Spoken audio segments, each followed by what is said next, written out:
नमस्कार प्रिय बच्चों। पूर्व कक्षा में हमने पद परिचय प्रारंभ किया था और हमने संज्ञा पद का परिचय भी प्राप्त कर लिया था।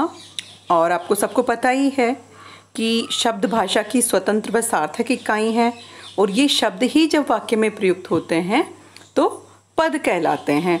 इनका व्याकरणिक दृष्टि से जो परिचय देना है वही पद परिचय कहलाता है। हमने संज्ञा पद का परिचय भली भांति ले लिया था। आज हम लेंगे सर्वनाम पद का परिचय। तो बेटा देखिए ध्यान से, सर्वनाम पद का जो परिचय है इसमें हमें क्या बताना है? पहला हमें बताना है भेद।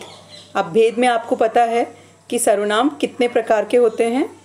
तो ये देखिए, पुरुषवाचक, निश्चयवाचक, अनिश्चयवाचक, संबंधवाचक, प्रश्नवाचक और निजवाचक। सबको पता है कि जो सर्वनाम है वो 6 प्रकार के होते हैं। और अब देखिए, केवल जो पुरुषवाचक सर्वनाम है उसमें 3 प्रकार होते हैं, उत्तम पुरुष, मध्यम पुरुष और अन्य पुरुष। सभी को पता है ये सब चीज़ें, आपने पूर्व कक्षाओं में ये चीज़ें भली भांति पढ़ी है। और स्पेशली आप देखा जाए तो प्राथमिक कक्षाओं में ही आपको, दूसरी तीसरी क्लास में ही आपको ये सब पढ़ा दिया जाता है। और तब से ही हिंदी में हम संज्ञा, सर्वनाम, क्रिया और विशेषण इत्यादि से परिचित हो जाते हैं। तीसरी चीज़ जो हमें बतानी है या उसमें हमें देना है परिचय वो है लिंग, कि पुल्लिंग है या स्त्रीलिंग है। और चतुर्थ वचन बताना है, एक वचन है या फिर बहुवचन है। आपको लग रहा होगा कि बिल्कुल संज्ञा पद के जैसा ही है, बिल्कुल सही समझ रहे हैं आप। लगभग वो ही चीज़ें हैं, कुछ भी अलग नहीं है।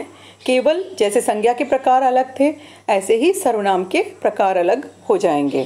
कारक में आपको वही कर्ता, कर्म, करण, संप्रदान, अपादान, संबंध, अधिकरण, जो भी कारक विभक्ति प्रयुक्त हुई है वो यहाँ हमें बता देनी है।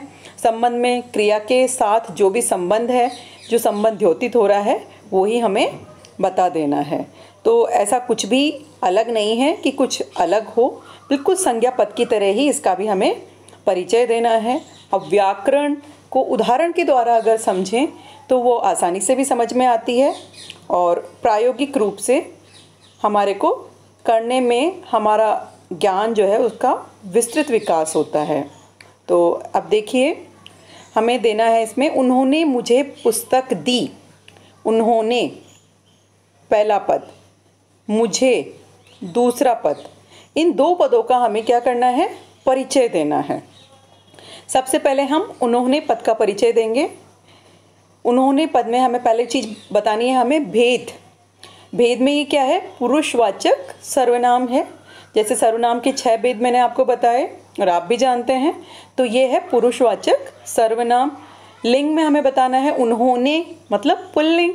वचन बहुवचन है, उन्होंने न जाने कितने लोगों के लिए प्रयुक्त है।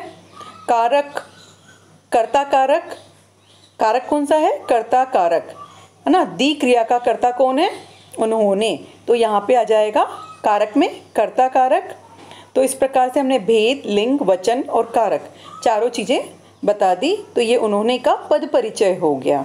अब दूसरा जो पद है वो है मुझे। भेद बताना है हमें, उत्तम पुरुषवाचक सर्वनाम।